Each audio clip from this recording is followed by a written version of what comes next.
Hello everyone, welcome to वंती classes. My name is Manjeet Bhardwaj. तो आज भाई हम ऑप्टिकल आइसोमर्स के अंदर आगे बढ़ेंगे। ठीक है, परसेंट प्योरिटी वगैरह को करेंगे, लेकिन उससे पहले जैसा कि आप लोगों ने डाउट बताया तो हम इन एग्जांपल्स को, ठीक है, मीजो कंपाउंड्स क्या होते हैं ये हमने प्रीवियस लेक्चर के अंदर किया था, तो इन एग्जांपल्स को करते हैं। मीजो कंपाउंड क्या होते हैं?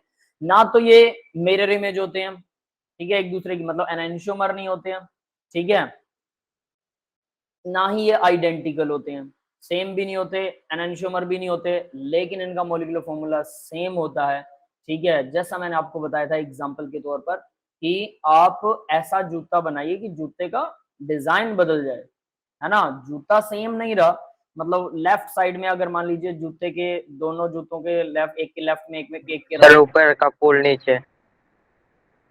हाँ, ऐसा कर सकते हैं, एक के लेफ्ट में एक के राइट में हमने एक स्टिकर लगा रखा है, तो अब आप उसकी बजाय दोनों जूतों के लेफ्ट राइट वाला वो स्टिकर चेंज कर दीजिए ना, जिसके लेफ्ट में था उसके राइट में हो गया, राइट वाला लेफ्ट में हो गया, तो वो जूतों का मटेरियल सारा का सारा सेम, ठीक है, लेकिन वो क्या है, एक दूसरे से अलग हो गए। वो तो फिर डाया, हाँ, वो डाया स्टीरियो आइसोमर हो गए। क्लियर है? स्टीरियो आइसोमर सिंपल सिंपल है, सीधा ऑप्टिकल होंगे, एक दूसरे के left right. Diastereoisomer वो लेफ्ट राइट नहीं है, लेकिन एक दूसरे से सेम है, डिजाइन सेम है, सारा सिस्टम सेम है, बस हमने क्या किया कि जो लेफ्ट पे डिजाइन था वो राइट पे बना दिया, राइट वाला लेफ्ट पे बना दिया, है ना, ऐसा उल्टा कर दिया। मतलब एक जूते के लेफ्ट और राइट पे जो डिजाइन थे ना वो पलट दिए। ऐसा नहीं कि दूसरे वाले का लेफ्ट वाला पहले के राइट में आ गया वो तो सेम हो जाएगा। ठीक है, अब मीजो कंपाउंड आए। मीजो कंपाउंड होते हैं जिनमें सब कुछ ठीक है, लेकिन प्लेन ऑफ सिमेट्री बन रहा था। ठीक है, डायस्टीरियोमर की बजाय वो प्लेन ऑफ सिमेट्री की वजह से आइसोमर ही नहीं बन रहा था। तो यहां पर जैसा कि हमने एग्जांपल देखा, तो देखो ऊपर वाला और नीचे वाला इसमें बिल्कुल सेम आ रहा है।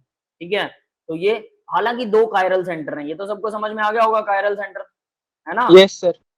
तो दो यस कायरल सर। सेंटर हैं डेफिनेटली, तो ये क्या है, डायस्टीरियो आइसो, सॉरी क्या बोलते हैं इसको, कायरल है। इसका मतलब लाइट को डिफ्लेक्ट करेगा, बट प्लेन ऑफ सिमेट्री होने की वजह से ये डिफ्लेक्ट नहीं करता, एक्चुअल में करता है।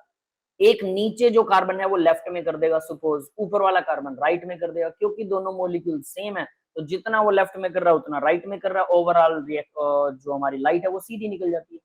इस वजह से इनको बोलते हैं मीजो कंपाउंड्स। मीजो को ये बोल सकते हैं, आपने पढ़ा था ना, इंटरनल कंपनसेशन बोल सकते हैं, जैसे हमने किया था रेसमिक मिक्सचर कंपनसेशन बोलते हैं, रेसमिक कंपनसेशन भी बोलते हैं। ये इंटरनल रेसमिक मिक्सचर तो दो अलग अलग मॉलिक्यूल्स हैं, एक लेफ्ट में कर रहा है एक राइट में कर रहा है, लेकिन मीजो कंपाउंड एक ही मॉलिक्यूल, उसके अंदर वाला एक लेफ्ट में करता है एक राइट में करता है, कायरल कार्बन होते हुए भी वो क्या करता है, कायरलिटी शो नहीं करता। समझ गए? क्लियर है बेटा? Yes sir. यस तो सेंटर ऑफ सिमेट्री और क्या बोलते हैं, प्लेन ऑफ सिमेट्री होती है इसके अंदर। तो अब आप लोगों को जो एग्जांपल में प्रॉब्लम आ रही थी, तो ध्यान से देखना इसे। ठीक है, ये देखिए, ये मिथाइल है, ये हाइड्रोजन है, ये मिथाइल है, ये हाइड्रोजन है, और एक बीचों बीच में मिथाइल और हाइड्रोजन है, ये वाले। अगर मैं इसको बीचों बीच से काट देता हूँ, यहां से ऐसे प्लेन से कटेगा, ये इस तरह का प्लेन है, सर, तो इक्वल होंगे दोनों साइड। तो क्या होगा देखो जरा, ये मिथाइल आधा कट जाएगा, ये हाइड्रोजन आधा कट जाएगा, है ना, और इस तरह से ये पूरा बाकी मॉलिक्यूल कट जाएगा। इस तरफ मिथाइल हाइड्रोजन बच गया, इस तरफ मिथाइल हाइड्रोजन बच गया, और आधा मिथाइल हाइड्रोजन उस तरफ और आधा मिथाइल हाइड्रोजन इस तरफ बच गया। तो क्या आ गया, plane of symmetry. Yes yes sir. यही है बेटा, ये मीजो कंपाउंड हो गया बस। फिर नेक्स्ट वाला एग्जांपल देखिए, इन्होंने क्या किया नेक्स्ट वाले में, ये एच और मिथाइल को बदला, देखो ध्यान से देखो, एच और मिथाइल को बदल दिया, है ना। तो ये भी प्लेन ऑफ सिमेट्री की वजह से क्या है, मीजो कंपाउंड ही है, हालांकि दोनों एक दूसरे से अलग है। कमाल ये है। क्लियर है? Yes sir. ये कोई और मीजो कंपाउंड आप ऐसा समझ सकते हैं। नेक्स्ट देखिए, अब नेक्स्ट के अंदर क्या कर रखा है, तो ये आपको सीधा दिख रहा होगा, यहाँ पर अगर मैं ऐसे प्लेन ऑफ सिमेट्री डाल दूं, तो ऐसे करके एक प्लेन से इसको यहाँ से काट दूं, है ना, तो ये वाला मिथाइल और हाइड्रोजन इस तरफ रह जाएगा, वो वाला मिथाइल और हाइड्रोजन उस तरफ चला जाएगा। क्लियर है? तो ये भी मीजो है ना। फिर एक और ये देखिए, देखिए ये वाला, ठीक है, और ये वाला मॉलिक्यूल, तो भाई COH COH HOH HOH दोनों तरफ लगा हुआ, बीच वाले HOH को भी बीच में से काटा जा सकता है। ऐसा नहीं है कि आप ये सोचो हमेशा कि ऐसा ही होगा कि हमें ऐसा मॉलिक्यूल मिलेगा जिसे यहां से काटना पड़ेगा, यहां से नहीं, बीच वाला OH भी आधा काट दिया, H भी आधा काट दिया, दोनों तरफ लेफ्ट और राइट दोनों तरफ सेम मॉलिक्यूल बच रहा है, तो क्या आ गया, ये भी मीजो प्लेन। कंपाउंड है। क्लियर है? Yes meso sir. कंपाउंड हो गया। अब देखिए, इन्होंने एक को R और एक को S दे रखा, तो बताओ ये सही है क्या? रूल लगा के कौन मुझे बताने वाला 1 2 3 4? मैं बोलता हूँ भाई ये है कायरल कार्बन और ये पूरा एक ग्रुप है। इस कार्बन के साथ O लगा हुआ है, ध्यान रख लेना, ठीक है। पर इस कार्बन के साथ पहले कार्बन लगा है, फिर ऑक्सीजन लगा है, और इस कार्बन के साथ सीधा ऑक्सीजन लगा है। तो भाई पहला नंबर आएगा इसका, यस, या इसका? पहला तो ये आएगा, पीरियोडिक पर डायरेक्ट O लगा हुआ है। फिर इसके साथ C डबल बॉन्ड O लगा है, दूसरा इसका आएगा। तीसरा ये पूरा ग्रुप होगा, ये वाला पूरा ग्रुप थर्ड होगा। यस, क्लियर है बेटा? Yes, sir. Yes, sir. तो बताओ फिर ये R होगा कि S होगा? ये फोर्थ होगा। घूमेगा कैसे? 1 2 3 ऐसे घूम रहा है, ठीक है। Clockwise. बताओ कौन सा रूल तो लगेगा? पहले परपेंडिकुलर में लाना पड़ेगा ना। R. क्यों लाना पड़ेगा? इसके लिए मैंने बताया तो था, सिंपल सा यार, कमाल कर रहे हो R आएगा। पीसीआर परपेंडिकुलर क्लॉकवाइज आर होता है। परपेंडिकुलर ना हो तो हॉरिजेंटल हो गया, तो आर की जगह एस S हो गया। Clockwise Yes, sir. हॉरिजेंटल हो तो एस है, तो ये हॉरिजेंटल है, बिल्कुल है। क्लॉकवाइज है, क्लॉकवाइज है, तो एस आ गया, एस आर है, दैट्स इट। मतलब प्रैक्टिस नहीं की, इसका मतलब ये है। अभी भी हॉरिजेंटल वाली बात याद आ रही है ना यशवीर? पता नहीं सर, मैंने हॉरिजॉन्टल हाँ। देखा नहीं होगा। प्रैक्टिस करी नहीं ना, हॉरिजेंटल देखोगे कैसे, है ना? चलो भाई, तो ये समझ में आ गया होगा आपको, ये थर्ड था। अब सेम जरा दूसरे वाला देखें, हालांकि ये मीजो कंपाउंड है, बट मैं इसके अंदर दूसरी चीज ढूंढने की कोशिश कर रहा हूँ कि आपको वो चीज समझ में आती है कि नहीं। तो यहाँ पर भी ये 1 होगा, ये 2 होगा, ये 3 होगा। तो 1 2 3 एंटी क्लॉकवाइज बन रहा है। Yes, sir. Yes, sir. Yes.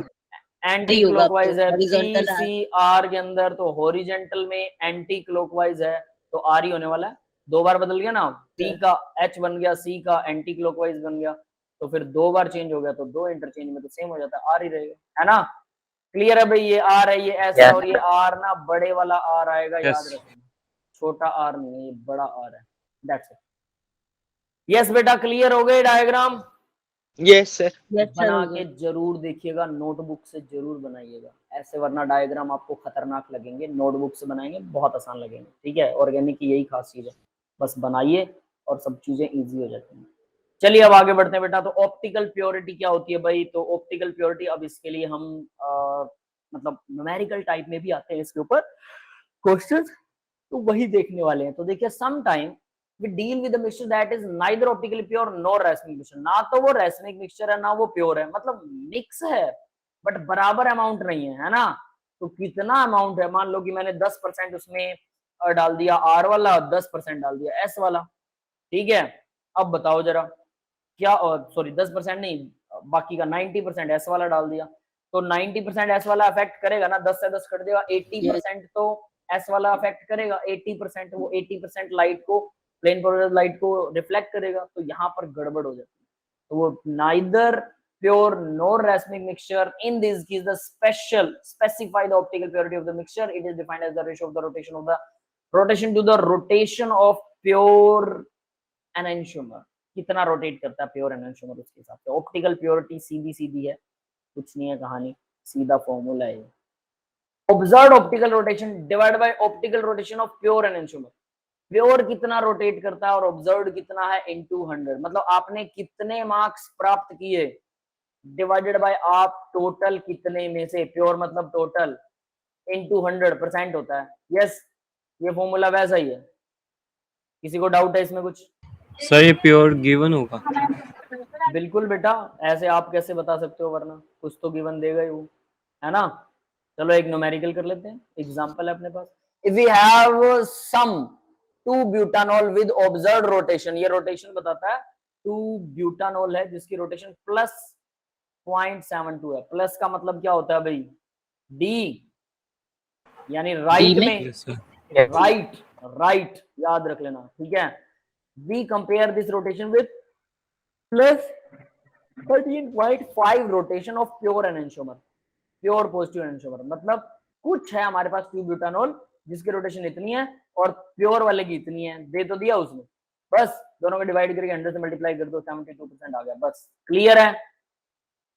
Yes. Yes, sir. That means 72% is pure butanol and 28% is racemic mixture. तो अब ये लाइन याद रखना इसमें, 72% प्योर है, उसने तो अपने वाला प्योर वाले ने तो राइट में रोटेट कर दिया लाइट को, लेकिन बाकी का 28% इम्प्योर है, वो मिक्सचर है रेड मिक्स, उसने जीरो कर दिया लाइट को। क्लियर है, वो ना लेफ्ट करेगा ना राइट करेगा। यस बेटा, समझ में आ गया ये? Yes, sir. Yes sir. तो टोटल पॉजिटिव आइसोमर कितना होगा फिर?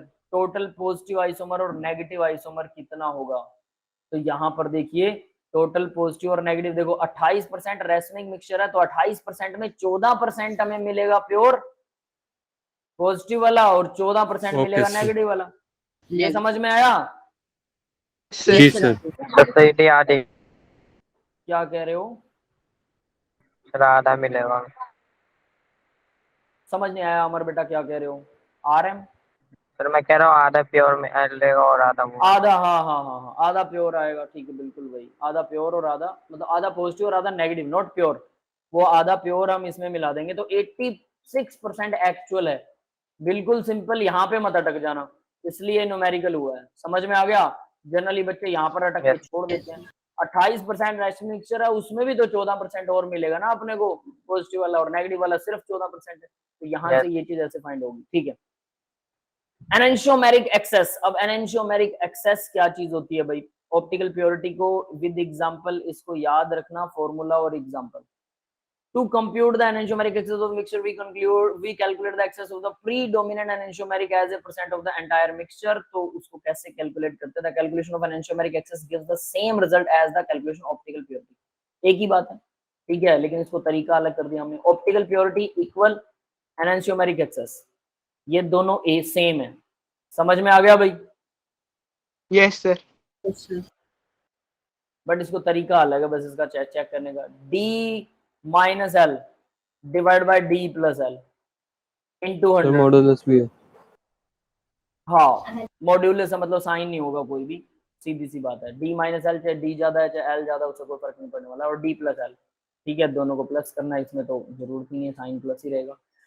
Access of one enantiomer over other divide by entire mixture, कौन सा ज्यादा है? जैसा हमने ऊपर किया था कि भाई ये ज्यादा है ना, पॉजिटिव वाला D अपना ज्यादा इफेक्ट था। दिखा रहा है, इनटू 100 कर दिया, तो वो सेम ही चीज है।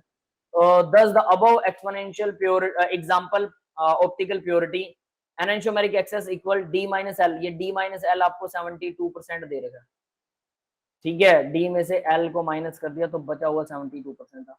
D प्लस L 100% था, ठीक है, तो यहाँ पर 2D इक्वल 172। ये कहाँ से आया भाई? सर इन्होंने सॉल्व और किया दोनों वो को। दूसरा वाला रूल लगा दिया था मैथ का। Sir D equation equal, solve किया इन्होंने। इक्वेशन कौन सी इक्वेशन सॉल्व Yes, की है? sir. Sir D minus L is equal to 72 और D plus L is equal to D 100। minus L दिया है। Sir Yes, sir. दोनों इक्वेशन को प्लस कर दिए सर। ऐड करके 172 हो गया।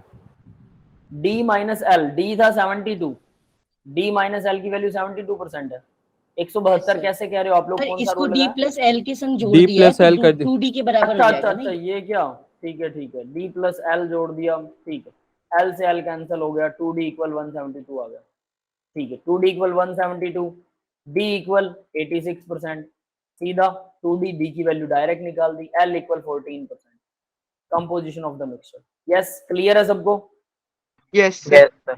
समझ Yes, गए? sir. बस इतना ही है फिर सीधा, और इसमें कुछ नहीं है। तो ये भी न्यूमेरिकल है, सीधी सी बात है, ये उसके इक्वल ही होता है। एनेंशियोमेरिक एक्सेस कहिए चाहे ऑप्टिकल प्योरिटी कहिए, दोनों एक ही बात है। जो आपको अच्छा लगे वो फॉर्मूला यूज कर सकते हैं, ठीक है। नेक्स्ट नीचे देखिए, एक और एग्जांपल दिया भाई उन्होंने। अब ये थोड़ा इंटरेस्टिंग एग्जांपल, इसमें एंगल की बात भी की है ना। तो कोलेस्ट्रॉल क्या होता है पता है? वो जो हार्ट में बढ़ जाता है, जिसकी वजह से जमा होता रहता है, हालांकि एसेंशियल Yes, कंपोनेंट sir. है, जिसकी वजह से Heart हार्ट attack अटैक है ना, हार्ट अटैक या ब्रेन हेमरेज हो सकता है। जहां पर भी ये जमता है वहां पर हमारी ब्लॉकेज कर देता है हमारी ब्लड वेसल्स को, है ना, ब्लड की जो पाइप्स होती हैं। When isolated from the natural source, जब नेचुरल सोर्स से इसको आइसोलेट किया, is obtain as a single enantiomer. Single enantiomer था कोलेस्ट्रॉल, एक सिंगल एनेंशियोमर होता है नेचुरल सोर्स के अंदर। एक ही टाइप का कोलेस्ट्रॉल मिलेगा आपको, single enantiomer. The observed rotation alpha of A 0.3 gram sample. अब ये ध्यान रख लेना, अल्फा जो है वो उसकी रोटेशन है, कितना रोटेट करता है वो 0.3 ग्राम सैंपल उसने ये भी बताया, सैंपल कितना लिया था, 15 ml क्लोरोफॉर्म के अंदर लिया था, ये भी बताना पड़ेगा। Contain in A 10 centimetre polarimeter tube, polarimeter tube की लेंथ भी बताइए 10 सेंटीमीटर की है, इज -0.78 डिग्री, यानी 3 gram solution, 3 gram sample 15 ml solution में क्लोरोफॉर्म में 10 सेंटीमीटर ट्यूब के अंदर इतना माइनस में लाइट को रोटेट करता है। यस, क्लियर है, ये समझ में आ गया। Yes. Yes, sir. Calculate the specific rotation of cholesterol, cholesterol की स्पेसिफिक रोटेशन बतानी है। A sample of synthetic cholesterol was prepared consisting entire positive cholesterol. अब हमने एक और बनाया जो पूरा का पूरा पॉजिटिव था, synthetic. This synthetic positive cholesterol was mixed with the some natural, minus वाले के साथ मिक्स किया। The mixture had specific rotation, mixture की रोटेशन आ गई -13 डिग्री। अब ये देखो 100% पॉजिटिव बनाया, नेगेटिव वाले के साथ मिक्स किया, -13 डिग्री अब भी आ रहा है, मतलब मिक्सचर में पूरी तरह से सही मिक्स नहीं है, कुछ गड़बड़ है ना, कम ज्यादा कर दिया। समझ में आ गया। What fraction of mixture was positive, तो पॉजिटिव कितना था भाई, नेगेटिव वाला -13 दे रहा है तो पॉजिटिव कितना था वो पूछ रहा है। तो सबसे पहले स्पेसिफिक रोटेशन देखिए क्या होती है, अल्फा बाय एल इंटू सी, यानी कंसंट्रेशन, कंसंट्रेशन क्या होगी ग्राम पर ml, 15 ग्राम पर ml। हालांकि कंसंट्रेशन ग्राम पर मोल होती है, लेकिन यहाँ पर 15 ग्राम 0.3 पर 15 ml ये ली गई है, तो कंसंट्रेशन सारी कंसंट्रेशन होती है, परसेंट वाली, मास बाय मास वाली, मास बाय वॉल्यूम वाली, सब कंसंट्रेशन होती है। लेकिन जनरली जहां पर कंसंट्रेशन लिखा हो तो इसका मतलब होता है मोलैरिटी, जनरली, नॉट ऑलवेज। तो यहाँ इन्होंने सीधा लिया L इंटू सी, थीटा, थीटा था 78 डिग्री, ठीक है, थीटा कितना था अभी, ये 78 माइनस का था ना, ठीक है, माइनस, ये 78 डिग्री के ऊपर रोटेट हो गया था। 1 हमारे पास L है, L कितना है भैया, L की वैल्यू 1 है क्या, 10 सर सेंटीमीटर, डेसीमीटर में लिया इन लोगों ने। ठीक है, मीटर बना दिया इसको, और ठीक है, दैट्स इट। तो भाई इक्वल आ गया -39 डिग्री, क्लियर है। Yes sir. तो ये आ गया specific rotation alpha T into lambda, T से लैम्डा, मतलब जो भी उसकी वेवलेंथ वगैरह जो दी है इन्होंने। यहाँ पर टी और लैम्डा का मतलब होता है कि वो वेवलेंथ कितनी ली थी, जिस जो लाइट हमने डाली है उसकी वेवलेंथ क्या थी वो भी मेंशन करनी पड़ती है, समझ गए, क्योंकि अगर वेवलेंथ अलग डालेंगे तो रोटेशन भी अलग हो जाएगा, ठीक है। तो यहाँ पर थीटा एल बाय सी, ये याद रखिएगा स्पेसिफिक रोटेशन का सीधा सीधा फॉर्मूला, थीटा एल बाय सी। आगे देखिए क्या हो रहा है अब, एनिसोमेरी एक्सेस कैसे निकालेंगे, ऑब्जर्व्ड ऑप्टिकल रोटेशन 13 था, और निकाला जो हमने रोटेशन प्योर एनेंशियोमर का -39 डिग्री है इंटू 100 33.33, तो positive cholesterol 33.3, negative cholesterol 66.6% in the mixture. Yes, समझ में आए, यस सर। Yes sir. ठीक है, इसको ध्यान से कर लेना भाई, इसमें गड़बड़ मत करना, क्योंकि सीधा सम तो नहीं आने वाला, इसी तरह से घुमा के ही वो लोग क्वेश्चन पूछते हैं। चलिए, तो आपको एक क्वेश्चन आ गया, अब आगे देखते हैं, reaction of chiral molecule with optical active reagent, optical resolution. तो कायरल मॉलिक्यूल को ऑप्टिकली रिसोल्व कैसे करते हैं, रिजोल्यूशन का मतलब है कि हम इसको सोल्व कैसे करते हैं। एक पॉजिटिव वाला आपके पास में आइसोमर है, उसको आप अलग कैसे निकालेंगे, मतलब नेगेटिव से अलग कैसे करेंगे, रिजोल्व कैसे करते हैं। तो ऐसे से रिएजेंट डाले जाते हैं, ऐसे से केमिकल डाले जाते हैं जो सिर्फ पॉजिटिव से रिएक्शन करते हैं, नेगेटिव से नहीं करते, या नेगेटिव से रिएक्शन करते हैं पॉजिटिव से नहीं करते हैं। तो ये बात आपको अब ध्यान रखनी है कि वो रिएक्शन और वो जो केमिकल है स्पेसिफिक होते हैं, तो वो रट्टा ही मारने पड़ेंगे। आप यूं देख के, शक्ल देख के नहीं बता सकते ये वाला पॉजिटिव है इसमें ये वाला डाल देते हैं, नहीं, आपको वो याद होना चाहिए कि कौन सा केमिकल किसके साथ रिएक्शन करता है। यस, ये बात समझ में आ गई। Yes sir. तो जितने भी केमिकल अब हम करने वाले हैं वो सब आपको याद रखने पड़ेंगे, ऐसे नहीं आएगा, ये तो सारा क्रैमिंग यानी कि मेमोरी बेस्ड है ये सारा कुछ। Resolution refer to the method of the separation of the racemic mixture and enantiomer constituent method। देखिए यहाँ पर a racemic mixture allowed to react with another optical pure compound, definite है, उसको अलाउ करते हैं, रिएक्शन करवाते हैं दूसरे प्योर कंपाउंड से। This changes the racemic mixture into mixture of the diastereomer। तो racemic mixture diastereomer के अंदर चेंज हो सकता है, which have different melting and boiling point and solubilities, these can be separated from the one another conventional method separation से। उसके बाद में डायस्टीरियोमर को ब्रोक डाउन करके प्योर एनेंशियोमर फिर से बना लेते हैं, ठीक है। तो उसने कैसे कहा, यहाँ ए बी को हम जोड़ के दिखाएंगे, नीचे वाली प्रोसेस से आपको ज्यादा बेटर समझ में आएगा। Suppose a racemic mixture position active is separated, it is react with optically pure compound B, this systematic diagram for the resolution will be. तो देखो भाई ए पॉजिटिव नेगेटिव था, ठीक है, बी पॉजिटिव के साथ रिएक्शन करवा दिया, हमारे पास बना ए पॉजिटिव बी पॉजिटिव और ए नेगेटिव बी नेगेटिव, डायास्टीरियोमर बन गए। ये समझ में आया? Yes, sir. Yes. ठीक है, अब इनको क्या किया, इनको ए पॉजिटिव बी पॉजिटिव और पॉजिटिव को ए पॉजिटिव और बी पॉजिटिव अलग अलग कर लिया, इसमें ए नेगेटिव और बी नेगेटिव अलग अलग कर लिया, तो बी पॉजिटिव, तो ये दोनों बी पॉजिटिव अलग हो गए और ए और बी पॉजिटिव, ए और ए पॉजिटिव और ए नेगेटिव भी अलग हो गए। ठीक है, अब यहाँ पर ऐसे लगा, ऐसे कैसे कर लिया, तो नीचे वाली रिएक्शन देखिए और वो कैसे बना, ये ज्यादा इंपॉर्टेंट है। ठीक है, ऊपर वाले की वजह, इसको भले ही मत कीजिए, आई डोंट लाइक दिस, ये फालतू में ए बी करते रहते हैं ना, तो ये है इंपॉर्टेंट, एग्जाम्पल मत समझ लेना इसको।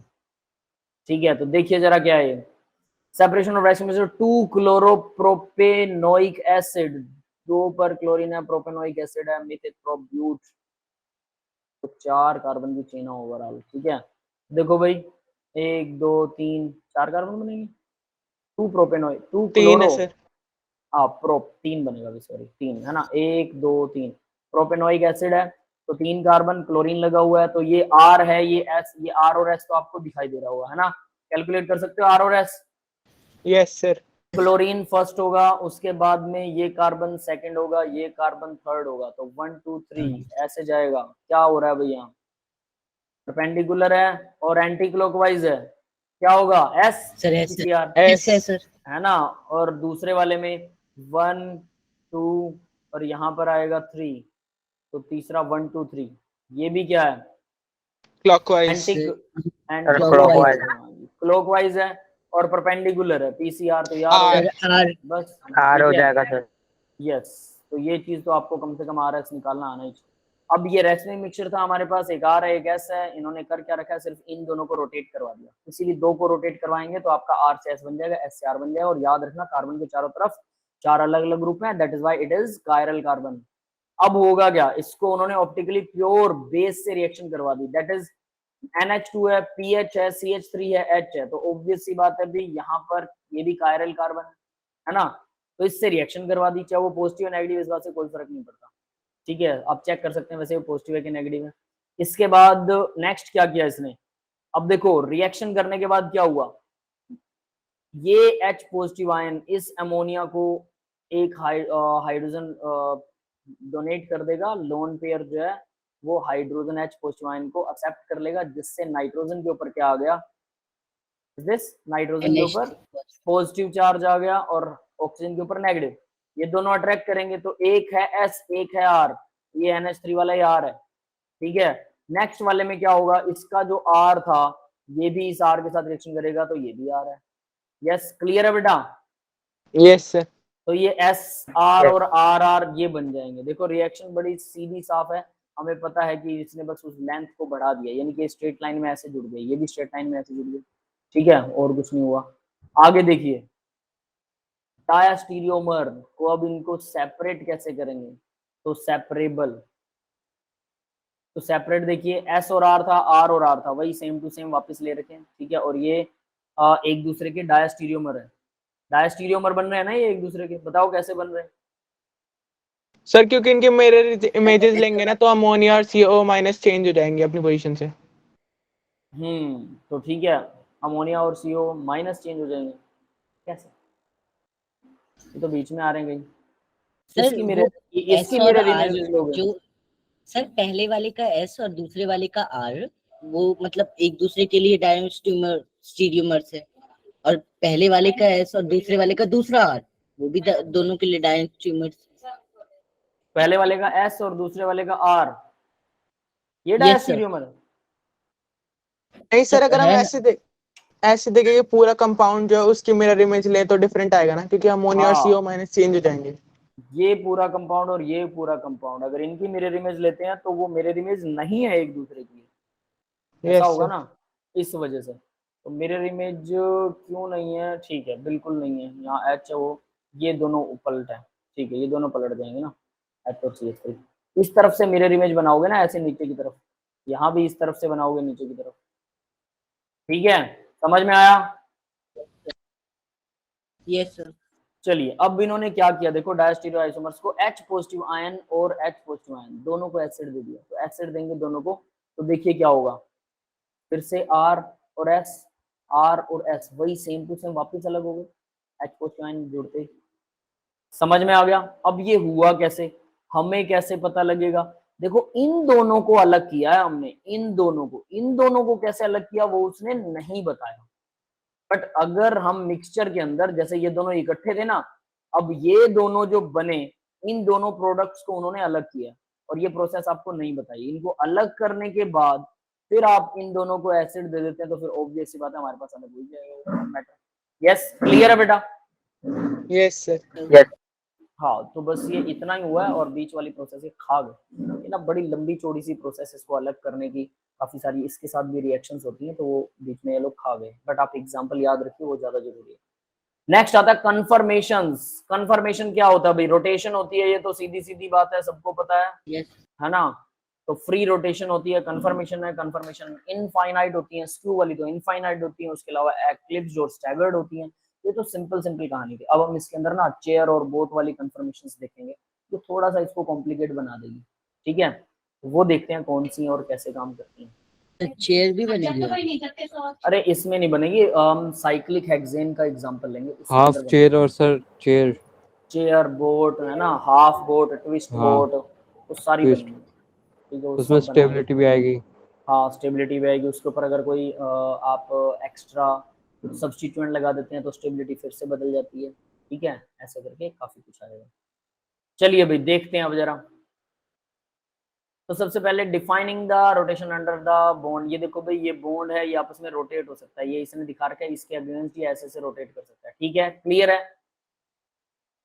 Yes sir. यस तो सिग्मा बॉन्ड होता है इसके अंदर। We find that the sigma bond joining the carbon is cylindrical symmetrical about the line joining of two carbon। ये दोनों कार्बन्स को, ये जो बॉन्ड है, यहाँ दो इलेक्ट्रॉन घूम रहे हैं, इनके घूमने से कोई फर्क नहीं पड़ता, क्योंकि ये दो इलेक्ट्रॉन है, ये अट्रैक्टेड है और ये घूम सकते हैं। तो पूरा का पूरा CH3 यहाँ से घूम सकता है, ये वाला CH3 यहाँ से घूम सकता है ना, और इसी के घूमने को यानी सिग्मा बॉन्ड की रोटेशन भी कन्फर्मेशंस बनाते हैं। If the energy doesn't differ much in different arrangement of the molecule can rotate its carbon-carbon sigma bond, we describe the freedom to exchange change by saying that there is free rotation about the carbon-carbon single। ठीक है, carbon-carbon single bond के बीच में free rotation होती है। तो conformation, अब different arrangement of atoms that can be converted into one another by rotating about single bond are called conformation। ये definition। ठीक है बेटा, डेफिनेशन समझ में आ गई? मेरे को लग रहा है इसमें मुझे ज्यादा टाइम Yes. नहीं लगना चाहिए ना, ये हम बहुत पहले से कर रहे हैं। पहले दिन ही मैंने कन्फर्मेशंस के बारे में भी बताया था, ये वही है। ठीक है, फिर भी किसी को नहीं पता लग रहा है, नहीं समझ में आ रही है, तो यू कैन आस्क मी, मैं इसको फिर से डिफाइन कर सकता हूँ भाई, मुझे कोई दिक्कत नहीं है। हाँ बेटा, क्या टाइम लगाने की जरूरत है? नहीं सर, ठीक है। ठीक है ना सर। चलो ठीक है। कन्फॉर्मर्स, तो जो कन्फर्मेशन जितनी भी होती है वो कन्फॉर्मर बोलते हैं, नाम है सिर्फ और कुछ नहीं है। There are infinite arrangement conformations which arise due to the free rotation carbon-carbon single bond, but out of them different conformations corresponding to energy minima are called conformers। जो एनर्जी लेवल में डिफरेंट होते हैं, out of them different conformations corresponding to energy minima, उनको हम conformers बोलते हैं। The conformational isomers arises due to the free rotation along a bond। Conformers are also called rotational isomers or conformational isomers। बात एक ही है, मतलब हम जिनको सेलेक्ट करते हैं उनको कन्फर्म, जो भी कन्फर्मेशन है सबको नहीं ले सकते, हमें पता है, एक्लिप्स, स्क्यू और स्टैगर्ड इन्हीं को लेते हैं बस, है ना। तो ये तो सिर्फ CH3 के बीच में, उसके अलावा जब हम साइक्लोहेक्सेन लेंगे तो उसके अंदर बहुत सारी 3-4 और अलग हो जाएंगी बस। तो जो सेलेक्टेड होती है उनको कन्फॉर्मर्स बोलते हैं। आप सबको बोल सकते हो कि जो भी कन्फर्मेशन उनको कन्फॉर्मर बोलते हैं। यहाँ इसने बोला भी है, रोटेशनल आइसोमर और कन्फर्मेशनल आइसोमर, बात तो वही है, हम सबको कन्फॉर्मर बोलेंगे। ठीक है भाई, कॉन्फ़िगरेशन वर्सेस कन्फर्मेशन। कॉन्फ़िगरेशन क्या होती है? स्पेशल अरेंजमेंट, और कन्फर्मेशन क्या होती है? सिंगल बॉन्ड के अराउंड रोटेशन। ठीक है, यस सर। ये बात रोटेशन सबको को समझ में आ ट्विस्ट गई? कर सकते हैं, कंफर्मेशन को कर सकते हैं। बस इतना ही है ना। Conformation is a special arrangement of the molecule without considering the internal forces acting on the molecule, whereas the conformation of the configuration theory is the spatial arrangement of molecule when all the internal forces are taken into account. This is more restricted sense in term conformation is used to distinguish designate different spatial arrangement arising the twisting and rotating of the बकवास definition। आप अपनी मर्जी से बता दो, बस बात ये है। कॉन्फ़िगरेशन स्पेशल अरेंजमेंट होती है, कंफर्मेशन क्या होती है, स्पेस के अंदर सिंगल बॉन्ड के अराउंड रोटेट होने पर जो मॉलिक्यूल एक्सचेंज करता है। तो न्यूमैन प्रोजेक्शन क्या होती है भाई, ये न्यूमैन प्रोजेक्शन है, ये भी मैं बता चुका हूँ, है ना। हम इसका एक्सचेंज सीख चुके हैं। और ये साहॉर्स है, साहॉर्स ये लोग उल्टी पुल्टी से बनाते हैं। देखो ये वाई है, ध्यान दे लेना, और ये उल्टा वाई है। क्लियर है, इनकी आपस में एक्सचेंज भी सीख चुके हैं। आप एक्सचेंज जरूर करिए, हर रोज एक बार करके देखिए, 4-5 दिन तक, ठीक है। तो साहॉर्स और न्यूमैन ये समझ में आ गया भाई, दैट इज इट। तो यहाँ पर भी अगर आप देखेंगे तो ये देखो उल्टा वाई बन रहा है और ये सीधा वाई बनता है ऐसे करके, है ना, ऐसा। क्लियर है, ठीक है। तो ये बस वैसा ही दिखा रहा है न्यूमैन प्रोजेक्शन में। डाईहेड्रल एंगल, ये बहुत इंपॉर्टेंट है, ठीक है। बहुत से बच्चों को समझ में ही नहीं आता डाईहेड्रल एंगल, हालांकि बहुत आसान चीज है पर बच्चे भूल जाते हैं। देखो क्या होता है, ये CH3 है, ये वाला दिख रहा है सबको? Yes sir. इसके बीच का एंगल, ये वाला, इसके बीच में तो एंगल होएगा, 3 CH3 जुड़े हुए हैं, 120 है ना। 120 नहीं होएगा, ये टेट्राहेड्रल एंगल होएगा सर। मैं तीनों हाइड्रोजन के बीच तो 120 हो जाएगा ना? कैसे हो जाएगा, चौथा ये कार्बन जुड़ा हुआ है तो इन चारों के बीच में टेट्राहेड्रल एंगल नहीं होएगा? सोचो, ये मिसिंग करते हो आप लोग, है ना। ये ऐसे होता है बेटा, CH3 90 को इसको ऐसे लेते हैं 90 109 डिग्री 28 मिनट्स। सुनिए, ये ऐसा होता है, ये कार्बन है,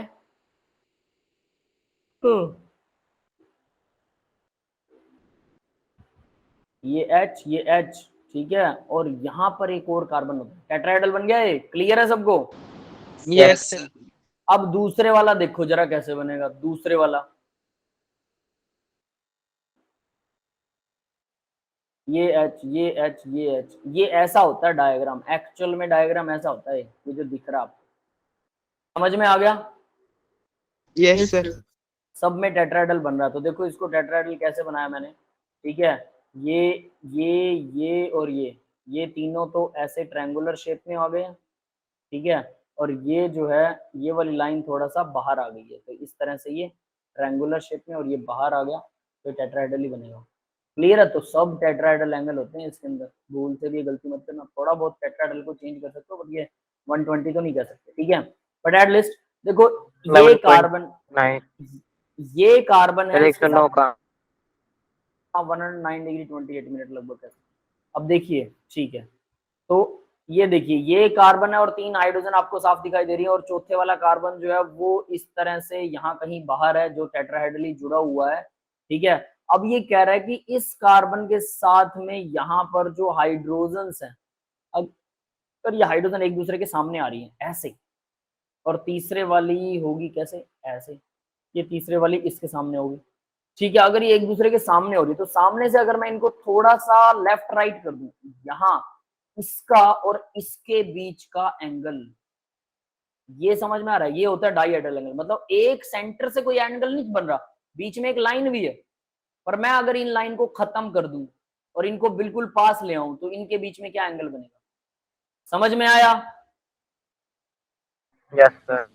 तो दो अलग अलग एटम्स के ऊपर लगे हुए एटम्स को अगर हम पास साथ में जोड़ दें, दो अलग अलग एटम्स के ऊपर लगे हुए एटम्स को अगर साथ जोड़ दें, तो यहाँ पर यही हो रहा है बेटा। देखो ये Y और X जो है ना, ये अलग अलग एटम के ऊपर लगे हुए हैं, अलग अलग कार्बन पर, वो अंदर वाले कार्बन पर है, ये बाहर वाले कार्बन पर है ना। और इन दोनों के बीच में जो एंगल होता है, ये होता है डाईहेड्रल एंगल। यस, क्लियर है बेटा सबको? Dihedral angle, yes sir. Angle between carbon and CX and CY in CC। अब देखो ये इसने साफ दिखाया, देखो कार्बन कार्बन में सिंगल बॉन्ड है और इसके ऊपर Y लगा है और इसके ऊपर X लगा है, और हम बात कर रहे हैं X और Y के बीच के एंगल की, है ना। ये होता है डाईहेड्रल एंगल।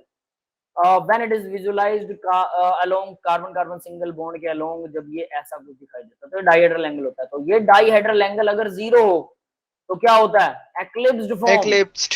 और अगर ये 0 की जगह कितना होगा भाई? सर 60 120। कितना होगा? 60 होगा 60, ना? हाँ हाँ हाँ 60, 60 ठीक है ठीक है ठीक है, Yes, sir. 60 होगा। Yes yes right, staggered. Staggered staggered. होगा। उसके बीच में कहीं होगा 0 से 60 के बीच में स्क्यू।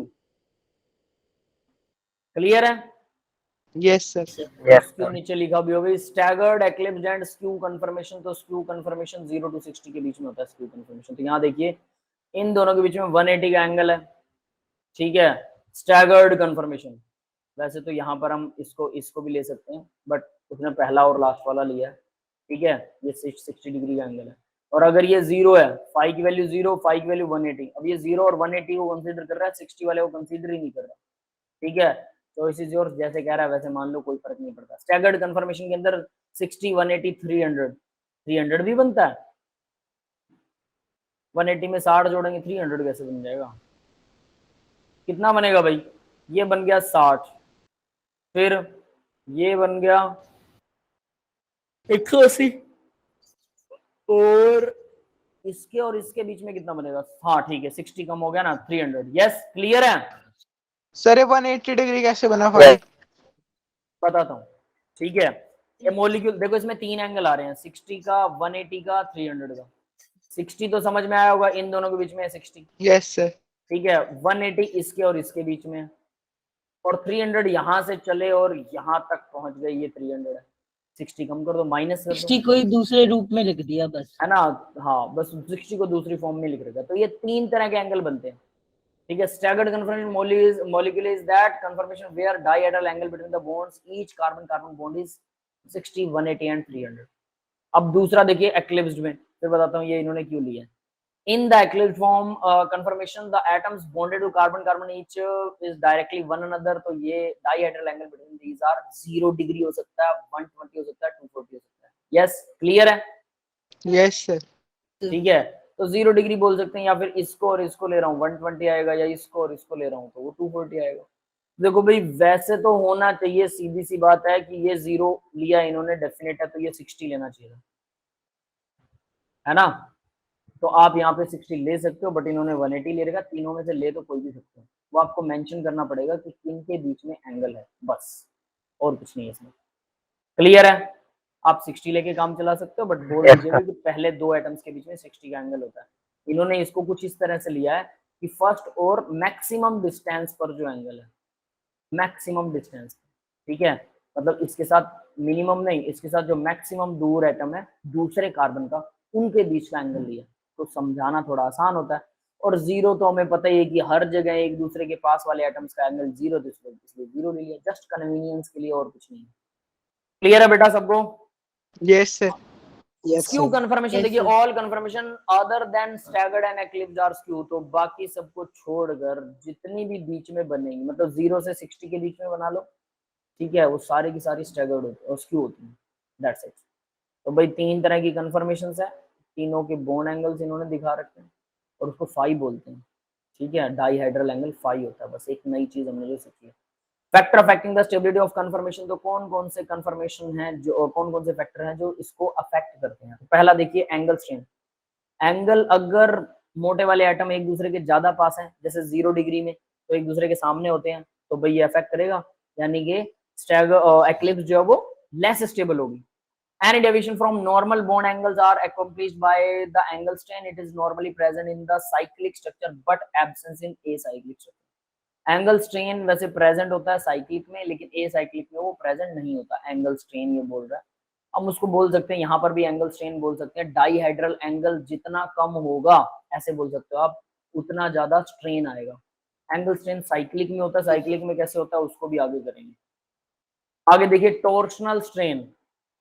अब टॉर्शनल स्ट्रेन क्या चीज होती है? जैसे डाईहेड्रल इंपॉर्टेंट था, वैसे ही टॉर्शनल स्ट्रेन भी इंपॉर्टेंट है। Any pair of tetrahedral carbon attach to each other, जो भी 2 पेयर्स हैं टेट्राहेड्रल कार्बन के जो एक दूसरे से अटैच करते हैं, other tend to have their bond staggered और मिनिमम रिपल्शन। ये स्टैगर्ड रखना चाहते हैं अपने आप को, सब एक दूसरे को दूर रखना चाहते हैं ना एक दूसरे से।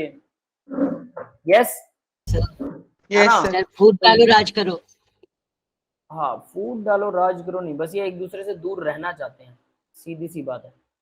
देखिए यूनिवर्स के अंदर ना दो तरह की फोर्सेस है, पहले इसको पढ़ लेते हैं फिर बात करते हैं। Minimum and repulsion between their bonds, तो मिनिमम रिपल्शन चाहते हैं ये, फूट डालो वाला नहीं है, ये लोग अपने आप को शांत बैठना चाहते हैं कि दूर रहो सुखी रहो, है ना। Any deviation from the staggered conformation, staggered से कोई भी डेविएशन जो होती है तो उसके बीच में accomplished by the torsional strain, उसको टॉर्शनल स्ट्रेन बोलते हैं। एंगल स्ट्रेन सिर्फ साइक्लिक वाले में आता है।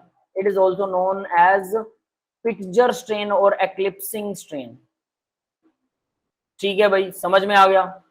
Yes sir.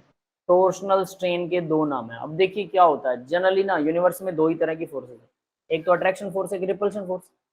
भाई सभी एटम अट्रैक्शन फोर्स रखते हैं, डेफिनेटली रखते हैं। आप लोगों ने +1 में किया होगा कि डाइपोल डाइपोल फोर्सेस, है ना, डाइपोल, इंड्यूस्ड डाइपोल या फिर वंडरवाल फोर्सेस, जितने भी टाइप के फोर्स हैं, मॉलिक्यूल एक दूसरे को सॉलिड में या लिक्विड में फोर्स ऑफ अट्रैक्शन से ही अट्रैक्ट करते हैं। और सभी मॉलिक्यूल, अगर प्रेशर ज्यादा डाला जाए, टेम्परेचर कम कर दिया जाए, तो सभी मॉलिक्यूल एक दूसरे को डेफिनेटली अट्रैक्ट करते ही करते हैं। ये बात सबको कंफर्म है? Yes sir. तो यहाँ पर भी वैसा ही होता है। Yes, sir. टॉर्शनल स्ट्रेन के केस के अंदर यहाँ उल्टा हो रहा है, यानी कि एक तो मॉलिक्यूल सभी एक दूसरे को अट्रैक्ट करते हैं, लेकिन अगर उनको फोर्सफुली अट्रैक्ट ना करवाया जाए तो सभी मॉलिक्यूल एक अकेले रहना पसंद करते हैं। सभी मॉलिक्यूल, इवन एटम भी यूं सोचता है कि अकेला ही रहूं, बॉन्ड ना बनाऊं। हमें पता है कई बार केमिकल बॉन्ड बनाने के लिए हमें उसको गर्म करना पड़ता है ना, हीट देनी पड़ती है। तो एटम भी ये चाहता है कि उसको बॉन्ड ना बने, वो अकेला रहे। सब चीजें एक दूसरे से बिल्कुल अलग रहना चाहती हैं, लेकिन उनके बीच में एक अजीब सा रिश्ता है कि वो एक दूसरे के साथ भी रहना चाहती हैं। ये कमाल का नेचर का बैलेंस है, कुछ भी कहिए इसे, है ना। तो यानी चीजें एक दूसरे के साथ भी रहना चाहती हैं और अलग भी रहना चाहती हैं। कहीं कहीं वो साथ रहने के लिए पागल हो जाती हैं, कहीं कहीं वो अलग रहने के लिए एक दूसरे को, जैसे लोन पेयर को रिपेल कर रहा है, वेस्पर थ्योरी के according lone pair bond pair को रिपेल कर रहा है, तो वो बॉन्ड एक दूसरे से दूर रहना चाहते हैं, लेकिन बॉन्ड बनाना चाहता है मॉलिक्यूल ताकि स्टेबल हो जाए, और दूर रहना चाहता है ताकि स्टेबल हो जाए। दूर भी रहना चाहता है और बनाना भी चाहता है बॉन्ड। यहाँ पर कुछ वैसा ही है। तो यहाँ पर स्टैगर्ड में, यानी कि उनके बीच में बॉन्ड है, लेकिन वो कहते हैं एक दूसरे से दूर रहो, बॉन्ड तो बन गया बट दूर रहो। स्टैगर्ड कन्फर्मेशन में रहना चाहता है वो, कभी भी एक्लिप्स में नहीं आना चाहता। एक्लिप्स आ गया तो बॉन्ड के टूटने तक के चांसेस बढ़ जाते हैं। तो इसी स्टैगर्ड कन्फर्मेशन से अगर आप थोड़ा बहुत मॉलिक्यूल को पास लाने की कोशिश करते हैं तो उसको टॉर्शनल स्ट्रेन बोलते हैं। क्लियर है, समझ में आ गया torsional strain? Yes sir. Dihedral angle कम करोगे तो टॉर्शनल स्ट्रेन बढ़ेगा। बस डाइहेड्रल एंगल और टॉर्शनल स्ट्रेन एक ही बात। क्लियर है? यहां से आप जल्दी समझ सकते हैं, है ना। एंगल स्ट्रेन जो होता है वो सिर्फ साइक्लिक स्ट्रक्चर में होता है। जब साइकिल स्ट्रक्चर में आएगा ना, तब हम एंगल स्ट्रेन की बात करेंगे, है ना। साइक्लिक में टेट्राहेड्रल एंगल जो है ना वो बदल जाता है, बस इतनी सी बात है, और उसी को एंगल स्ट्रेन बोलते हैं। तो यानी अब इसके लिए इसको जनरल लाइफ में भी अप्लाई करके देखिए। पड़ोसी होते हैं ना, जैसे हमें उनसे कुछ ज्यादा लेना देना नहीं होता, और रिश्तेदारों से हम कुछ ज्यादा ही उपेक्षाएं और उम्मीदें करते हैं। तो देखो, अगर हम रिलेटिव से, अपने भाई से, अपने सिस्टर से, अपने मम्मी पापा से उतनी ही उम्मीद करें जितना हम पड़ोसी से करते हैं, तो आपको बहुत अच्छे लगेंगे वो, कि यार ये तो उम्मीद से ज्यादा दे रहे हैं, हमारे मम्मी पापा, हमारे सिस्टर, हमारे ब्रदर हमसे बहुत प्यार करते हैं। यस, Yes, समझ में आ रहा है? तो जरूरत से ज्यादा लगेगा, दैट इज द गुडनेस। अगर आप उनसे ज्यादा अपेक्षाएं रखेंगे, उनकी कैपेसिटी नहीं है, लेकिन आप सोचते हैं मेरे पापा है, सुपरमैन है, पापा ये चाहिए वो चाहिए। अरे उनको कभी आप लोग स्ट्रगल उनकी देखिएगा कि वो चीज लाने के लिए वो कितना स्ट्रगल करते हैं, और आप 1 मिनट में कह देते हैं कि हमारे लिए आपने किया ही क्या। अपने बच्चों की वो सारी चीजें पूरी करने के लिए आपको पढ़ा रहे हैं, भेज रहे हैं स्कूल में, ताकि आप पढ़ सको, आगे बड़े आदमी बन सको, बढ़िया काम कर सको, है ना। लेकिन हम लोग उनकी कभी भी मजबूरियां नहीं समझते हैं। कि एक बार जाके देखिएगा कि आप लोग ऑर्डर कर देते हैं कि पापा मेरा फोन चल नहीं रहा है, तो पापा को रात को नींद नहीं आती कि यार नया फोन लाना पड़ेगा, बजट खराब हो रहा है, किश्तों पे ले लेता हूँ। बहुत कुछ होता है बेटा, बहुत कुछ दिमाग में घूमता है, बच्चे को फोन जरूरी है, इसको क्लास भी लगानी है। आप तो 1 मिनट में बस यूं होता है, आपके तो करेज दिल में यूं, वो कहते हैं ना, लड्डू फूटने लग जाते हैं। ओ नया फोन मिलेगा, नया फोन। आप कभी नहीं सोचते हैं कि नया फोन बोले तो क्या, है ना। आपको एक चीज बता देता हूँ, अगर आपको लगता हो कि सर बड़ी बड़ी बातें करते हैं, सर भी तो ऐसा सोचते होंगे, है ना। मेरे फादर को मैंने 3 फोन ला के दिए। मेरे पास छोटा फोन था, वो नंबर वाला, मेरे फादर को टच वाला फोन, 3 फोन ला के दिए। मेरे फादर ने तीनों फोन तोड़ दिए, पता है, दीवार के मार का। इसमें कुछ चलता नहीं, इसमें आवाज नहीं आती। फादर को पैरालिसिस था, मैंने बताया था शायद आपको एक बार, है ना। तो उनमें समझ कम हो गई थी, उनका दिमाग अच्छे से काम नहीं करता था। फोन मिलाया, थोड़ी सी आवाज नहीं सुन रही है, गुस्सा आ गया, फोन फेंक के मारा। लोगों के पापा उनको फोन ला के देते हैं अपने बच्चों को, और बच्चे फोन तोड़ देते हैं जानबूझ के बड़ा फोन लेने के लिए। यार रिवर्स हुआ है, मैंने अपने फादर को फोन ला के दिए और 3-3 बार नए फोन, सोच सकते हो, अपने ही पैसे से, और तीनों बार टूटते हुए देखा मैंने उनको, लेकिन मेरे को गुस्सा नहीं आया कभी। सोच लेना, आप अगर तोड़ दो ना आपके सामने, आपके पापा के सामने, तो पापा आपकी अच्छी तरह से खिंचाई कर देंगे, but he was my father, how can I do that, मैं ऐसा नहीं कर सकता था। तो सोच सकते हैं मतलब क्या बीतती होगी मेरे ऊपर कि यार ये क्या कर रहे हैं पापा, लेकिन उनका दिमाग नहीं चलता था। तो देखो ऐसा हमारे पेरेंट्स के साथ भी होता है, हमारे पेरेंट्स भी कभी ना कभी इस फेज से गुजरे होते हैं कि यार बच्चा कर क्या रहा है यार, ये तो खराब कर रहा है सारी चीजें, और उसको लगता है बस मैं ही फन्ने खाऊं, मैं ही सब कुछ हूँ, मेरी सारी बातें सुनो, मेरी मानो। तो इच्छाएं कीजिए, बहुत अच्छी बात है, जरूरत है तो उसको पूरा कीजिए, बहुत अच्छी बात है, लेकिन कभी कभी अपने पेरेंट्स के बारे में भी सोचो, उनको बहुत मुश्किल होती है इन चीजों में, है ना। खैर चलिए अभी अब आगे बढ़ते हैं। तो दुनिया में इसी तरह से अगर उम्मीदें कम रखें, रिलेटिव से उम्मीदें कम रखें, रिपल्शन कम होगा, लड़ाई कम होगी, आपके पापा आपसे बहुत खुश रहेंगे, मम्मी बहुत खुश रहेंगे, सेम पास रहिए लेकिन एक दूसरे से दूर रहिए। टॉर्सनल स्ट्रेन की तरह बॉन्ड बनाएंगे लेकिन टॉर्सनल स्ट्रेन नहीं होने देंगे, पास नहीं रहेंगे, मैक्सिमम डिस्टेंस यानी कि डाईहेड्रल एंगल मैक्सिमम रखिए, लेकिन बॉन्ड जरूर बनाए रखिए, बॉन्ड तोड़ना नहीं है। बिल्कुल अलग हो गए तो बहुत खराब हो जाएगा, और ज्यादा पास आ गए तो लड़ाई हो जाएगी, समझ गए। ज्यादा इच्छाएं रखेंगे और इतनी कैपेसिटी नहीं है तो डेफिनेट सी बात है भाई पापा भी भड़क जाएंगे। समझ में आया बेटा, ये जिंदगी का बैलेंस है। Yes. Yes sir. उस बैलेंस को बनाए रखिए, है ना, उसी से बेटर है। क्योंकि हम लोग क्या करते हैं, एक डायरेक्शन में मुंह उठा के चल पड़ते हैं, बस बॉन्ड बनाना, सिर्फ बॉन्ड ही बनाना है, ये मेरे से अच्छा क्यों नहीं बोल रहा है, ये मेरा दोस्त है, इसको ये ऐसा करना चाहिए, इसको वैसा करना चाहिए। भाई हम थोड़ा ऑर्डर करेंगे, वो क्या करेगा, उसकी जिंदगी उसे जी लेने दो, है ना।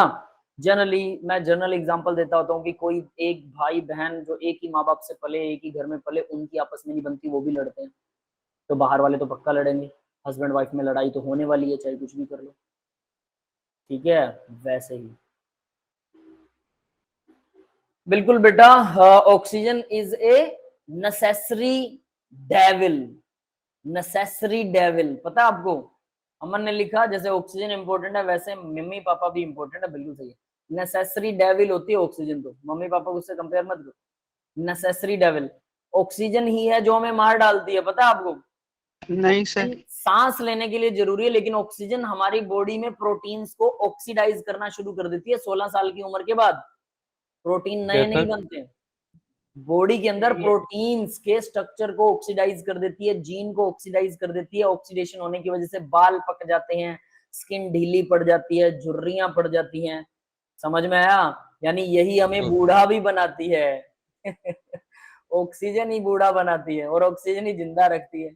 तो भाई यानी हमारे बॉडी में एक्चुअल में चेंजेस आ जाते हैं जो ऑक्सीजन को फिर डाइजेस्ट नहीं। आपने एंटीऑक्सीडेंट सुने ना, एंटीऑक्सीडेंट, यस सर।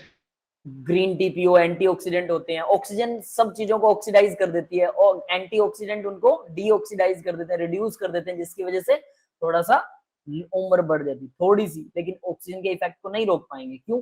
फिर शुरू में क्यों नहीं ऐसा होता? बहुत आसान है। शुरू में हमारी सेल नई बन रही होती है, प्रोडक्शन इतना फास्ट हो रहा होता है, उसको लोड्स ऑफ ऑक्सीजन चाहिए। बाद में ऑक्सीजन की अमाउंट हो जाती है कम, जरूरत हो जाती है कम, लेकिन हम ले रहे होते हैं उतना ही।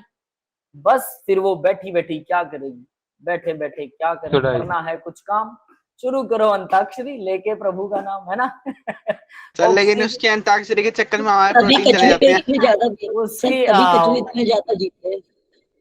बस ठीक है, ओके बेटा, पॉजिटिव वे में बोला था, बिल्कुल ठीक है आपने, ठीक है। लेकिन मेरे को एक बात याद आ गई, ऑक्सीजन एक खतरनाक एविल है ना, डेविल है। कोई बात नहीं, मैं आपकी बात समझता हूँ, है ना। हमारे पेरेंट्स हैं, हमें उनका रिस्पेक्ट तो वैसे भी करना चाहिए, नेवर कंपेरेबल। हमारे यहाँ तो कहावत है ना, अतिथि देवो भव, मातृदेवो भव, पितृदेवो भव। देवता है ये सब, भगवान का कार्य कर रहे हैं, है ना, तो सब देवता हैं, तो ऑब्वियस है रिस्पेक्ट देम।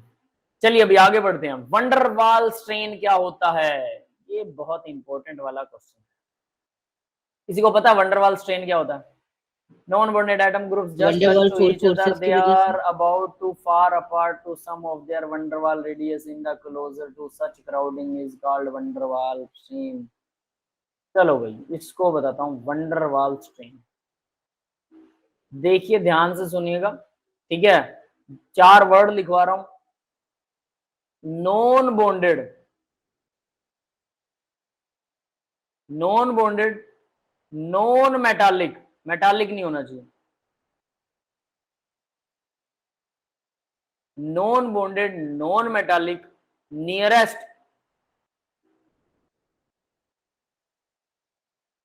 नियरेस्ट सॉलिड, ठीक है? नियरेस्ट सबसे नजदीक होना चाहिए और सॉलिड फॉर्म में होने चाहिए. इनके बीच के डिस्टेंस के अंदर उसको बोलते हैं van der Waal radius. van der Waal radius, van der Waal, वाल की स्पेलिंग ये होती है डबल ए एल ना, ठीक है? van der Waal radius. अब अगर van der Waal रेडियस से भी किसी दो एटम्स के बीच की radius, van der Waal radius से भी उनके बीच का डिस्टेंस कम हो तो हम उसको बोलते हैं van der Waal स्ट्रेन. समझ में आया बेटा? सर लेकिन wander wall wonder wall strain से ये क्या कम? क्या क्या क्या प्रणव, एक एक करके पूछो. सर मैं कह रहा था कि वैंडर वॉल स्ट्रेन इनमें क्यों लग रहा है, तो सर बॉन्डेड है ना आपस में. सही है, वो आगे लगेगा तब बताऊंगा. हाँ कोई दूसरा क्या कह रहा था? सर वंडर वॉल से कम रेडियस में. अब वो विजुअलाइजेशन करता हूँ. van der Waal रेडियस समझ में नहीं आया होगा, मुझे पता है, लिखने से समझ में नहीं आता. ठीक है, देखिए जरा, क्लोरीन का मॉलिक्यूल है, ये दूसरा क्लोरीन दो एटम से मिलकर ऐसे जुड़ा हुआ है. ठीक है, क्लोरीन का मॉलिक्यूल समझ में आ गया. ये इलेक्ट्रॉन इसके चारों तरफ ऐसे घूम रहे हैं, ये इलेक्ट्रॉन क्लाउड है. क्लियर है सबको? Yes sir. Yes.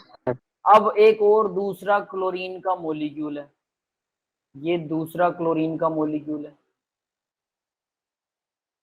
तो देखिए मैंने क्या कहा था, नॉन बॉन्डेड, बीच में बॉन्ड नहीं होना चाहिए. नॉन मेटालिक, मेटल नहीं होना चाहिए क्योंकि मेटल के बीच में बॉन्ड नहीं होता. तो आप, मैंने बोल दिया नॉन बॉन्डेड नियरेस्ट सॉलिड, तो आप बोलोगे मेटल, मेटालिक बॉन्ड, बात खत्म. क्योंकि उसके बीच में मेटालिक बॉन्ड एक्चुअल में बॉन्ड होता ही है, क्वेश्चन एक्टिव अट्रैक्शन होती है, तो इसलिए नॉन मेटालिक भी लिखा गया.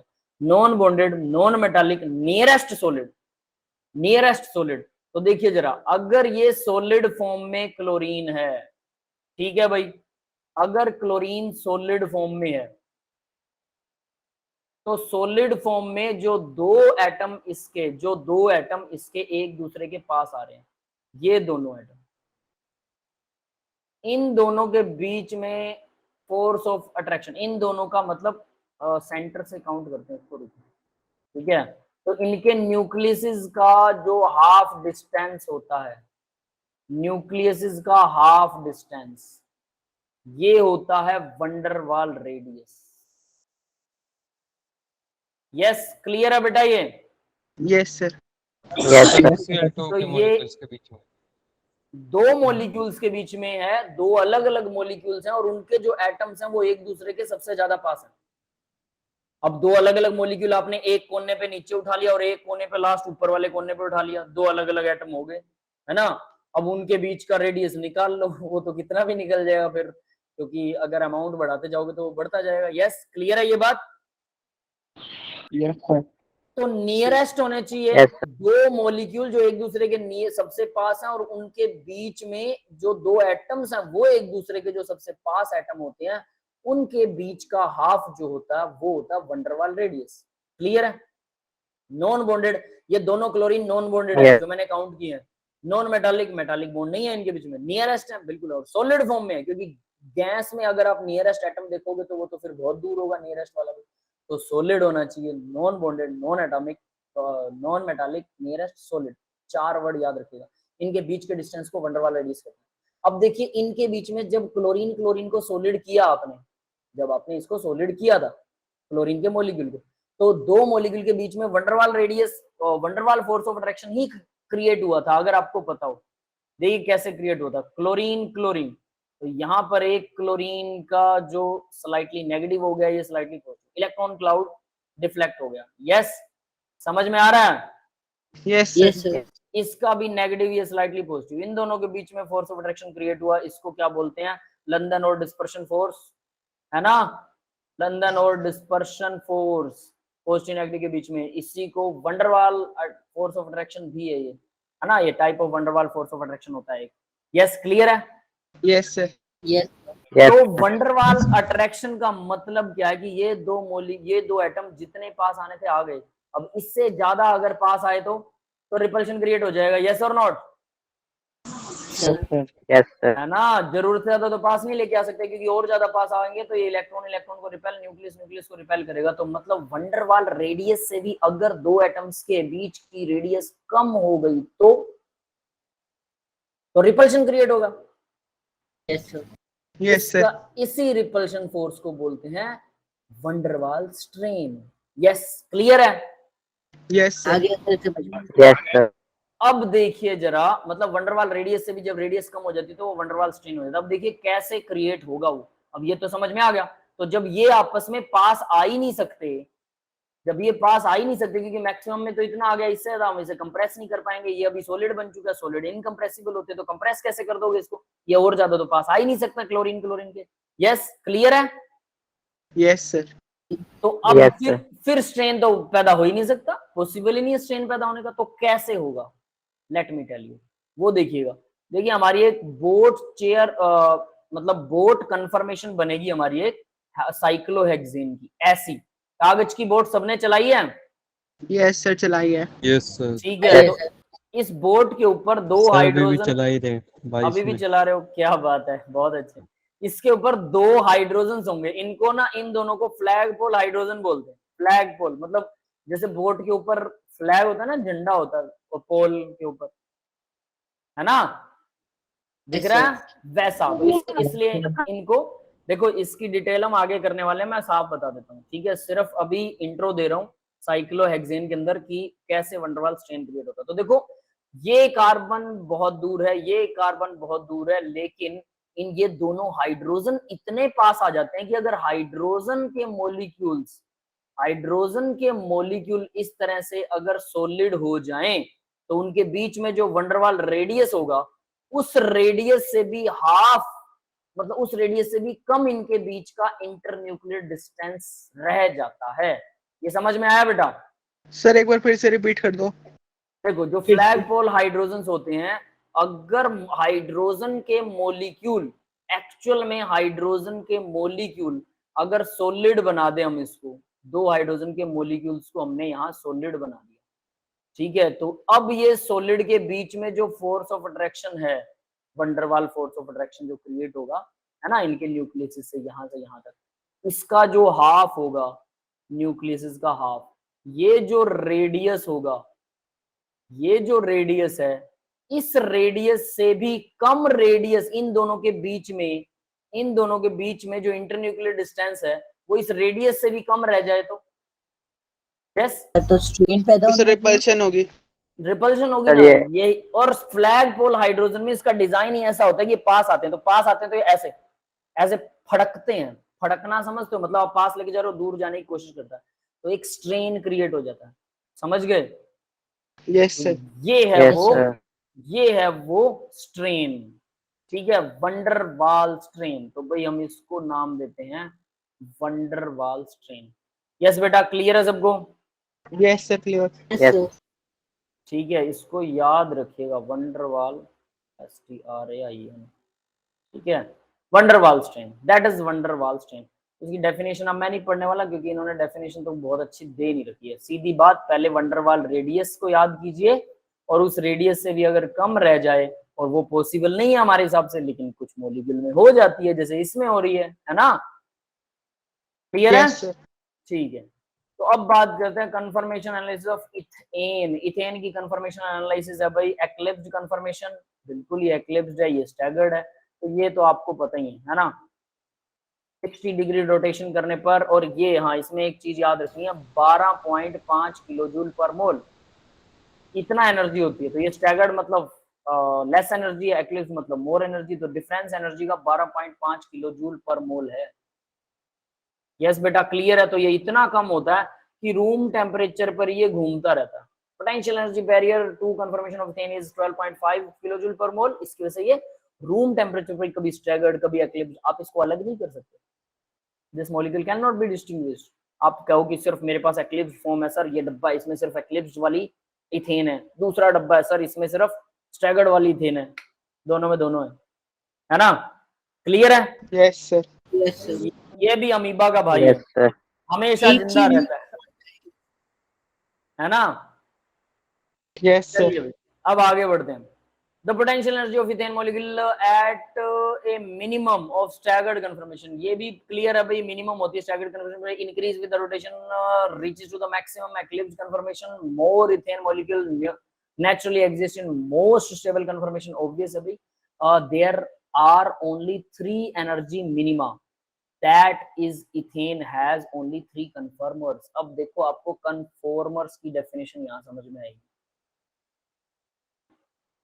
3 एनर्जी मिनिमा होते हैं, 60 डिग्री रोटेट करोगे फिर से 60 फिर से 60, है ना? तो क्या होगा 60 तो 3 तरीके से घूम जाएगा। 60, तो 3 बार ये मिनिमम एनर्जी बैरियर पर आएगा। देखो ये 60 है, ठीक है, फिर रोटेट करने के बाद तो ये एक्लिप्स हो जाएगा, फिर से रोटेट कर दोगे, मतलब एक 60 रोटेट करोगे तो क्या है ये स्टैगर्ड है, फिर उसके बाद दूसरा 60 रोटेट करोगे तो एक्लिप्स हो गया, तो इसको तो नहीं काउंट कर सकते। फिर से 60 रिप्लेस करोगे रोटेट करोगे तो स्टैगर्ड हो गया, तो मतलब 2 बार हो गया। फिर से 60 करोगे तो एक्लिप्स बन गया, इसको भी काउंट नहीं करेंगे। फिर से 60 करोगे तो 3 बार हो गया, इसको काउंट करेंगे। तो टोटल 360 तो हो गया, 6 3 36, 3 तो 60 60 के एंगल पर 3 तो क्या आएंगे एक्लिप्स आएंगे, और 60 60 के एंगल पर 3 क्या आएंगे स्टैगर्ड आएंगे, ये 3 आएंगे ये भी 3 आएंगे। टोटल 6 बार 60 घुमा दिया, है ना? तो 6 बार Yes, 60 sir. घुमाया तो 360 पूरा तो घूम गया। तो 3 बार एक्लिप्स आता है, 3 Yes, बार sir. स्टैगर्ड आता है, तो इसलिए इसके सर एक चीज कंफर्मर्स पूछनी थी। एनर्जी, सुनिए पहले 1 मिनट खत्म करने दीजिए मुझे। तो 3 एनर्जी मिनिमा, जितने मिनिमम एनर्जी वाले कितने बनते हैं उसको कन्फर्मर्स बोलते हैं, ठीक है? तो 3 स्टैगर्ड 3 एक्लिप्स बनते हैं, तो कन्फर्मर कितने बन रहे हैं 3 बन रहे हैं, ऐसा कहा जाता है। यस क्लियर है भाई कन्फर्मर्स की definition? Yes sir. Yes sir. अब Yes, बताइए बेटा आपका क्या डाउट है? कहा था ये पूरे वक्त घूमते ही रहते हैं दोनों। सारा दिन घूमते सर हैं। अगर एक्लिप्स एक बार स्टैगर्ड बन गया तो फिर उसे घूमने की क्या जरूरत है? फिर क्योंकि तो एनर्जी, मिनिमम एनर्जी। सुनिए एनर्जी लेवल ना वो एक्सटर्नल बाहर से एनवायरनमेंट से एनर्जी ले लेता है। अब मेरी बात सुनिए, इलेक्ट्रॉन चारों तरफ घूम रहा है, हम मेरी बॉडी में भी बहुत इलेक्ट्रॉन है, आपकी बॉडी में एटम, सारे एटम वाइब्रेट कर रहे हैं, सॉलिड में भी वाइब्रेट कर रहे हैं। भाई टिक के बैठ जाओ ना, क्यों नहीं बैठे आप? दीवारों में भी वाइब्रेट कर रहे हैं, क्यों? इनकी एनर्जी इतनी ज्यादा है, तो क्या करें? कम कर दो। कितनी कम करें? -273.16 केल्विन कर दो, नहीं सॉरी 0 केल्विन कर दो, -273.16 डिग्री सेल्सियस, 0 केल्विन। तो ये रुक जाएंगे, इलेक्ट्रॉन भी रुक जाएंगे, सब रुक गया, बात खत्म। तो भाई इनकी एनर्जी बीच की स्टेज में आ रही है बेटा, ना तो इतनी कम है, ठीक है, कि वो रुक जाए, ना इतनी ज्यादा है कि वो छोड़कर लगातार वो, है ना, कुछ नहीं कर सकता है। चलते। बीच में आ रही है तो लगातार घूमता रहता है ना, कभी स्टेबल कभी अनस्टेबल, और इस तरह से जिंदगी का पहिया चलता रहता है। Life goes on, show must go on. Circus का एक रूल है पता है, शो मस्ट गो ऑन। पहले सर्कस हुआ करती थी, आजकल तो सर्कस, आप लोगों ने तो जानवर वगैरह वाली सर्कस देखी नहीं होगी, है ना? देखिए किसी ने? Sir TV show. नहीं सर, वो No, बाइक sir. वाली देखी थी जो बाइक घूमती है ना। जानवरों वाली सर्कस दिखाया करते थे पहले, और आदमी भी होते थे, ऊपर से कूदते थे, हिंडोलों पे झूलते थे, वो तो अब भी देखते होगे आप लोग, है ना? तो उस टाइम पे सर्कस में एक रूल होता था, वो अब भी है शायद, कि शो मस्ट गो ऑन। अगर ऊपर से कोई गिर के सच में गिर जाए और मौत हो जाए किसी की, शो मस्ट गो ऑन, ये रूल था कि मौत हो जाएगी तो सर्कस वाले लोग अफसोस मनाएंगे डेफिनेटली, लेकिन show must go on, show तो चलते रहना चाहिए अगर मौत भी हो गई। इतना खतरनाक और दर्दनाक सीन होगा वो, सोचो कि किसी का अपना, क्योंकि वो फैमिलीज में पूरा परिवार होता था उन लोगों का, अब वहीं पर उनके बच्चे वगैरह सब पलते थे, तो कोई मर जाए तो शो चल रहा है और वो बंदा शो कर रहा है और दूसरा उसका परिवार का मेंबर मरा पड़ा है ना? एक खतरनाक ट्रेजेडी वाली बात। जिंदगी भी ऐसी है बेटा, कोई चला गया, कोई आ गया, कोई फिर चला जाएगा, लेकिन जिंदगी चलती ही रहेगी। Life is like that. ठीक है, चलो ज्यादा इमोशनल बातें नहीं करते हैं। Yes, sir. आगे देखिए भाई, तो यहाँ पर अब आपको ये डायग्राम, बस इस डायग्राम के बाद में मैं इसको खत्म कर, स्टेबल कौन है ज्यादा? क्या बेटा? इन दोनों में स्टेबल कौन है ज्यादा? स्टेबल ऑब्वियस है, स्टैगर्ड होगा, एक्लिप्स थोड़ा होगा। तो देखो एक्लिप्स क्या है, देखो यहाँ पर एनर्जी कम दे रखी है ना, जिसकी एनर्जी कम है 60 डिग्री पर कम है एनर्जी, 180 पर फिर से कम है, फिर 300 पर कम है ना, 0 पर कम है, फिर 120 पर, फिर 240 पर, फिर 360 पर ज्यादा। देखो ये ऊपर है, ये ऊपर से नीचे आया, नीचे ये बन गया, फिर ऊपर गया, फिर ये बन गया, फिर नीचे आया, फिर ये बन गया, फिर ऊपर गया, फिर ये बन गया, फिर नीचे आया, फिर ये बन गया, फिर ऊपर गया, और इस तरह से वापस ऐसे ऊपर नीचे चलता रहता है। क्लियर है? तो ये डायग्राम आपको समझ में आ गया होगा। एनर्जी गैप जो होता है 12.5 किलो जूल पर मोल। Yes. ये एनर्जी गैप जरूर याद रखिएगा, सभी में एनर्जी गैप इतना ही होता है। पोटेंशियल एनर्जी दे रखी है, energy profile for staggered confirmation, और डाईहाइड्रल एंगल दे रखा है 0, 60, 120, 180। ठीक है, इस एंगल का नाम याद रखना, डाईहाइड्रल एंगल। क्लियर है बेटा? स्टेबिलिटी ऑर्डर स्टैगर्ड का ज्यादा होता है, एक्लिप्स के मुकाबले बहुत सिंपल सी चीज है, बहुत ही आसान है ये, तो इसमें कुछ कहानी है ही नहीं। आगे देखिए, आगे करें या छोड़ दें, यहीं पे ऑफ करते हैं इसको, है ना? आज ही करते हैं। ठीक है, तो देखो स्टैगर्ड एक्लिप्स तो बहुत आसान था। अब मैं एक बार लेक्चर ऑफ करके फिर आपको रिवाइज करवा देता हूँ, चलो, है ना, 1 मिनट में। नेक्स्ट देखिए जरा, ये तो आसान था, लेकिन इसमें टॉर्शनल एंगल वंडर वाल स्ट्रेन क्या होता है, ठीक है, एंगल स्ट्रेन क्या होता है, वो साइक्लिक में करेंगे, हम यहाँ नहीं करते उसको। ठीक है, उसके अलावा फिर स्क्यू, डाईहाइड्रल एंगल, तो ये छोटी छोटी डेफिनेशंस हैं, ये आपको करनी है, बाकी सब हम कर चुके हैं। कन्फॉर्मर्स क्या होते हैं, कन्फर्मेशन क्या होती है, फ्री रोटेशन कैसे करते हैं ये, और उससे पहले वाला ये है अब एक इम्पोर्टेंट चीज, ये एग्जांपल है कि हम कैसे आर और एस कॉन्फ़िगरेशन वाले मॉलिक्यूल्स को अलग करते हैं।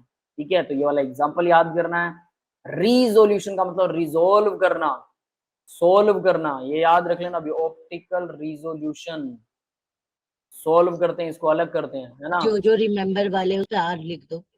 और देखो बेटा, जो मार्क कराता हूँ ना वो सब रिमेंबर ही है, समझ लो। इंपॉर्टेंट लिखा है, ये रटा मारना है, सिंपल, कोई दिक्कत ही नहीं है, पहले से ही है, उसकी क्यों टेंशन ले रहे हो, है ना। और जो अंडरलाइन करता हूँ ना, वो चीजें आपको याद करनी होती है डेफिनेटली। ठीक है, तो यहाँ देखिए न्यूमेरिकल ऑप्टिकल प्योरिटी वाला, इसके ऊपर भी मैं इंपॉर्टेंट मार्क कर रहा हूँ, और इसके न्यूमेरिकल आपको अच्छे से करने हैं, ध्यान रखें। ठीक है, तो ये ऑप्टिकल प्योरिटी वाला था आपके लिए मेन चीज। उसके अलावा कंफर्मेशन तो 2-3 डेफिनेशन है, और इथेन के बारे में आपको सारा आसान पता है, तो गो थ्रू होना, बस कुछ नहीं है। हाँ, ये डेफिनेशन जरूर याद कर लेना, ये अच्छे से याद होनी चाहिए, काफी जगह काम आती है। ठीक है sir, that's all for the today's lecture. हाँ बेटा, सर आइसोमेरिज्म के सर क्वेश्चन नहीं मिल रहे इसी बुक में, बहुत ढूंढे। आइसोमेरिक में इसी में है, मत तो आज चिंता करो, केमिकल बॉन्डिंग करके बैठ गया। मैं भेज देता हूँ, इसी के आज ही भेज देता हूँ। ठीक है, पूरी पीडीएफ भेज देता हूँ, नीचे क्वेश्चन ही क्वेश्चन है, चिंता ही मत करो।